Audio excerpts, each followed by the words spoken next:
How are we all doing? I hope you're keeping well out there. So in tonight's episode of the Radio Rentals 410, I'm going to take the chassis out, get it on the bench, and see if we can spot out an obvious heaters.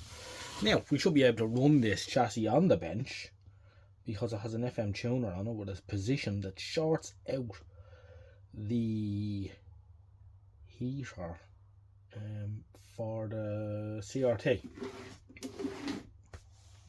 So yeah, figured out how to get it out. I think it comes out fairly simply. It is a rental set and it's made for serviceability in the home. So the deck comes out. I think there's 2 screws to hold the chassis in.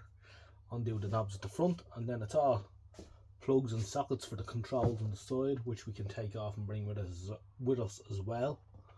So yeah, let's get to it. Here we are, chassis on the bench, and that was far easier than I could have ever imagined. In fact, it's probably the easiest chassis to take out of a set I've ever seen. 2 sockets. You can leave this in the cabinet. This is the controls at the side for the brightness, height, linearity and so on. Or you can take it with you as a socket, and the socket for the CRT, and that's it. It just slides out. The knob slide off the front. The knob sliding off on a television with an AC/DC chassis is interesting. Usually are held on with grub screws for safety reasons.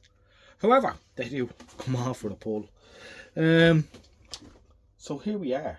It is incredibly dusty. Let's get the camera in for a close-up of exactly how dusty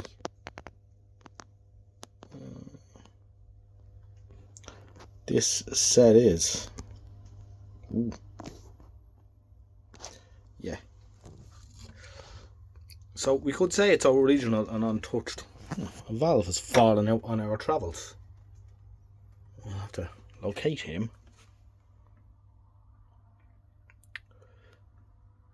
So there we are. Yeah. Very, very dusty. But, yeah. Let's tip it up and have a look underneath. See it obvious.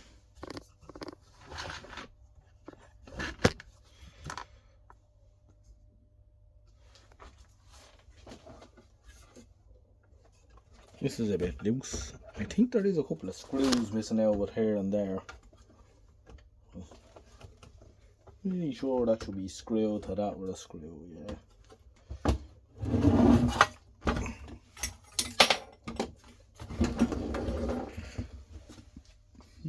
Nice and simple.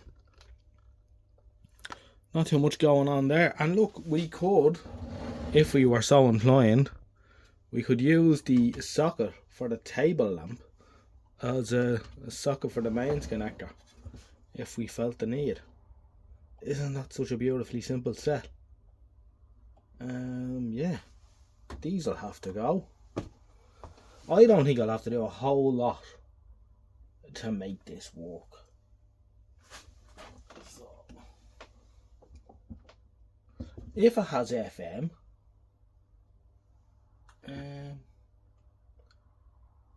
let me think, shouldn't there be extra coils in the... Are the FM coils missing? I think they are. I think this here on the back is the Wi-Fi switch to switch the heaters in and out. There's supposed to be a 22 ohm resistor that takes the place of the CRT heater when it's on FM. But surely there should be coils in the tuner for FM. I see one. There's one band 1 and one band 3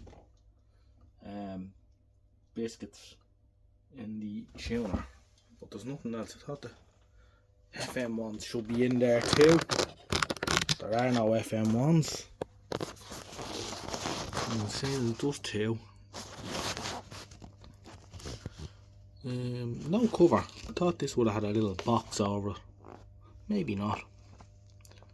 The contacts, we can't really see them here, can we? Just about. We're struggling with autofocus here. Go on, there you go. Look how dirty they are. They need a good scrub with some IPA and the little nips on the biscuits as well will need a good scrub. They are self-cleaning to an extent because they wipe, but yeah.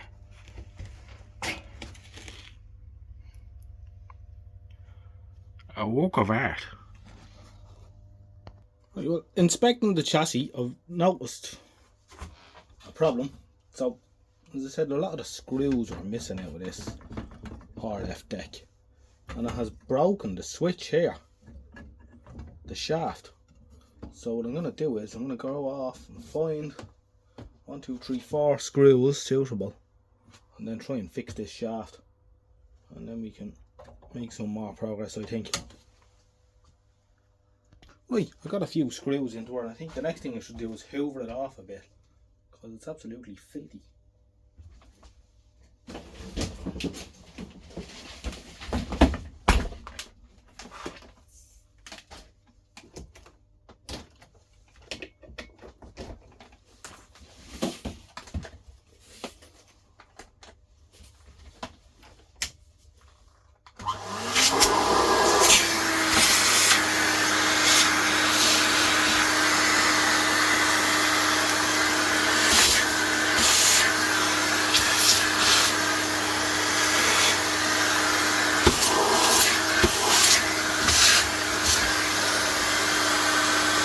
It's amazing what a minute with a vacuum cleaner and a paintbrush will do after making life a bit cleaner for us.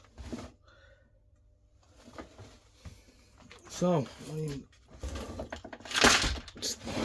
got the couple of screws in. I don't think these caps are original. Maybe they are, but it seems very poorly done. We'll be replacing those anyway. It's a nice simple chassis. I'm not sure which way this switch should be. Going across the heater with my multimeter, the tube socket into the heater pins, I was expecting to see 22 ohms somewhere along my travels. Well, maybe not. Just to switch it out altogether. Yes. Anyway,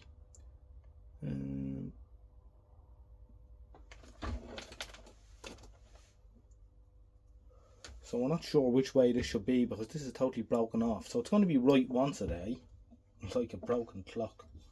But we'll figure it out, I'm sure.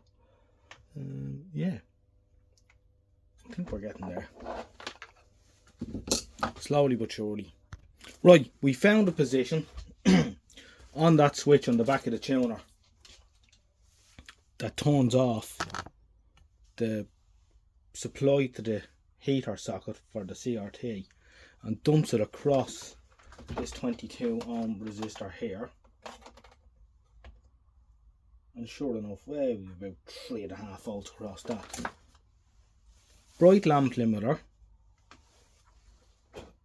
No valves glowing. Something's not right.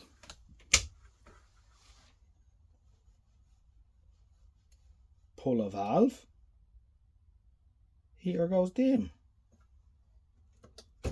Pull a valve. Heater goes dim. Pull a valve. Heater goes dim. What's going on here? Okay, I'm confusing myself, and of course, not for the first time. Of course, the lamp goes out when I pull a valve. We don't have a short. All is well. The bulb's dropping too much voltage for the heaters to light up. Push the bypass switch and life is good.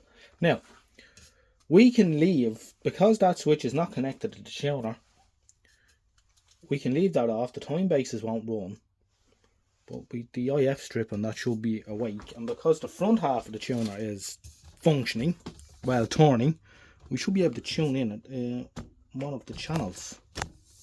Now, we have a little problem. You can see that the isolation cap here has come off the Bell & Lee socket, so I'm going to fix that. We're going to hook up the Aurora and see do we get any sound through it at all. Okay, we have the Aurora hooked up, and we just have a crocodile clip holding the isolator cap onto the back of the Bell & Lee socket. because it's one of those ones that's made of cheese, and any attempt to solder it's going to fall apart. So we'll be replacing that with something much better. So we have it set up for channel 1, which is what it's tuned on, band 1, and we're going to switch it on and see, do we hear anything. I need to push this one, I think.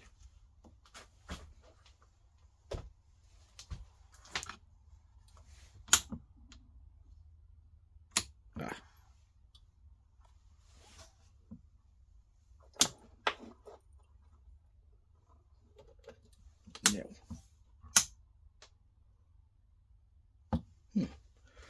light comes on, give it a chance.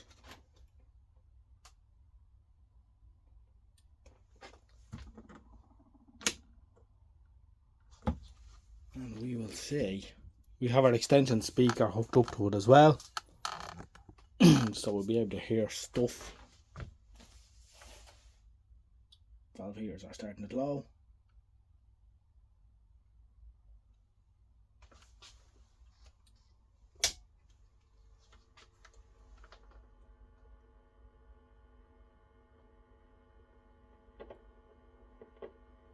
We can hear sound.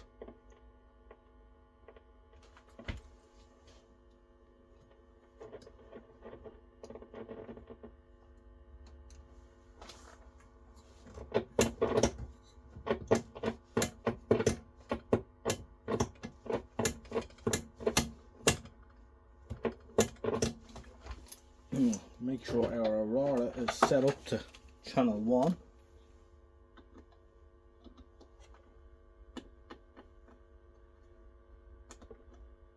Channel 1 there. We go right round, make sure.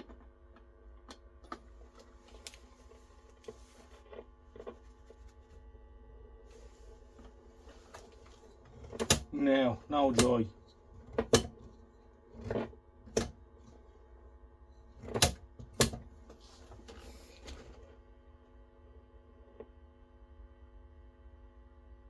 Not to worry, we are making progress. We've got heaters back. I think we should, while we have the chassis out on the bench and it's handy, change those few Hunts caps. Fixed a couple of broken wires on the stand coil socket on the CRT, and put the chassis back in its cabinet. Yeah, I need a stronger bulb. It's only a 60 watt. It's killing the heaters. So that's going to be the next plan of attack. Okay, thanks for watching. Not a wholly exciting video, but it's an update nonetheless.